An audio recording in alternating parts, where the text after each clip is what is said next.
तो चलिए बात करते हैं एक नौजवान लड़की की और एक ऐसे होटल की जिसका अतीत बहुत बहुत डरावना है। ये एक ऐसी पहेली है जो आज भी सबको परेशान करती है। सोचिए जरा, अगर किसी होटल की दीवारें बोल पाती तो वो क्या क्या बताती, कितने राज खोलती, कितनी अनकही कहानियां सुनाती। और सेसिल हुटेन के मामले में कहानी शुरू होती है एक जवान लड़की के गायब होने से, एक ऐसा रहस्य जिसने पूरी दुनिया को हिलाकर रख दिया था। जी हां, हम बात कर रहे हैं एलिसा लैम की। तो कौन थी एलिसा लैम? चलिए पहले इस कहानी के मेन कैरेक्टर से मिलते हैं। एक तरफ एलिसा लैम, एक टूरिस्ट, एक ब्लॉगर जिसके मन में ढेरों सपने थे, और दूसरी तरफ सेसिल होटल, जिसका नाम ही उसके काले डरावने इतिहास से जुड़ा था। यहीं से शुरू होता है असली टकराव। एलिसा की उम्र थी सिर्फ 21 साल। कनाडा के वैंकूवर से लॉस एंजल्स घूमने आई थी, अकेले। वो एक ब्लॉगर भी थी, टम्बलर पर ईथर फील्ड्स नाम से लिखती थी, और वो अपनी जिंदगी के बारे में, अपने डिप्रेशन के बारे में, अपनी उम्मीदों के बारे में सब कुछ बहुत ईमानदारी से शेयर करती थी। अपने ब्लॉग पर उसने लिखा भी, आज इस शहर ने मुझे मोह लिया है। मतलब वो कितनी खुश और एक्साइटेड थी अपनी ट्रिप को लेकर।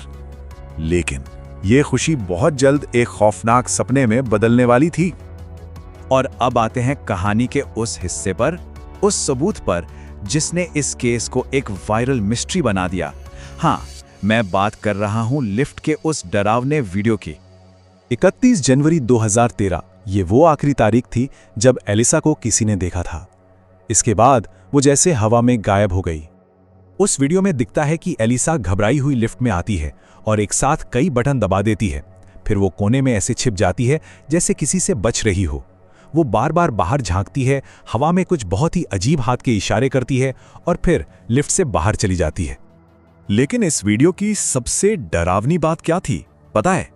उसके आसपास कोई भी नहीं था।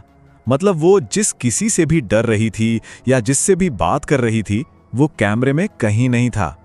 वो किसी ऐसी चीज से डरी हुई लग रही थी जो वहां थी ही नहीं। तो लिफ्ट के इस वीडियो के बाद एलिसा का कुछ पता नहीं चला, और यहीं से कहानी एक नए मोड़ पर आती है। उसकी तलाश और एक बहुत ही भयानक खोज। पूरे 14 दिन, मतलब 2 हफ्ते बीत गए। एलिसा का कोई सुराग नहीं था, और इसी बीच होटल के अंदर कुछ बहुत ही अजीब होना शुरू हो गया था। होटल में रुके मेहमानों ने शिकायतें करनी शुरू कर दी। किसी ने कहा पानी का प्रेशर कम हो गया है, किसी ने कहा पानी का रंग काला पड़ गया है, और कुछ लोगों ने कहा कि पानी का स्वाद बहुत ही अजीब है। और इन्हीं शिकायतों के बाद एक ऐसे राज का खुलासा हुआ जिसकी किसी ने कल्पना भी नहीं की थी।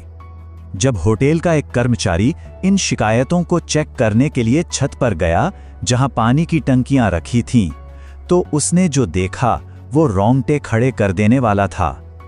एक पानी की टंकी के अंदर एलिसा लैम की लाश थी। तो एलिसा मिल तो गई, लेकिन उसकी मौत ने सवालों का एक नया सिलसिला शुरू कर दिया। ये एक हादसा था या फिर हत्या?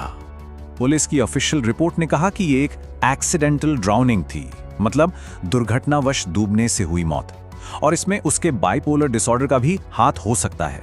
रिपोर्ट में यह भी था कि शरीर पर कोई चोट के निशान नहीं थे, ना ही कोई ड्रग्स मिले। लेकिन यहीं से असली सवाल शुरू होते हैं। पहला, वो छत तक पहुंची कैसे, जहां दरवाजे पर ताला और अलार्म लगा था? दूसरा, पानी की टंकी का वो भारी ढक्कन उसने अकेले उठाया कैसे, और फिर अंदर से बंद कैसे किया?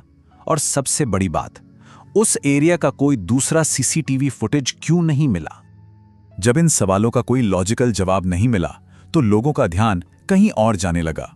एलिसा से हटकर खुद सेसिल होटल पर, उसके डरावने काले अतीत पर। देखिए, सेसिल होटल कोई आम होटल नहीं था। इसका इतिहास ही मौत और डर से भरा हुआ है। रिचर्ड रामिरेज, जिसे द नाइट स्टॉकर के नाम से जाना जाता था, वो इसी होटल में रहता था। दशकों से यहां ना जाने कितनी ही आत्महत्याएं हुई थी, और तो और होटल में पैरानॉर्मल एक्टिविटी की अफवाहें, मतलब भूत प्रेत की बातें हमेशा से ही होती रही हैं। मेहमानों ने अक्सर फुसफुसाहट सुनने या दरवाजों के अपने आप खुलने की शिकायतें की हैं।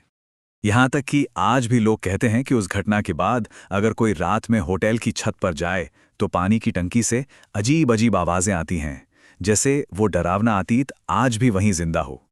तो सवाल आज भी वही है क्या ये एक दुखद हादसा था जो एलिसा की मानसिक हालत की वजह से हुआ, या फिर सेसिल होटल के डरावने इतिहास ने अपना एक और शिकार चुन लिया था?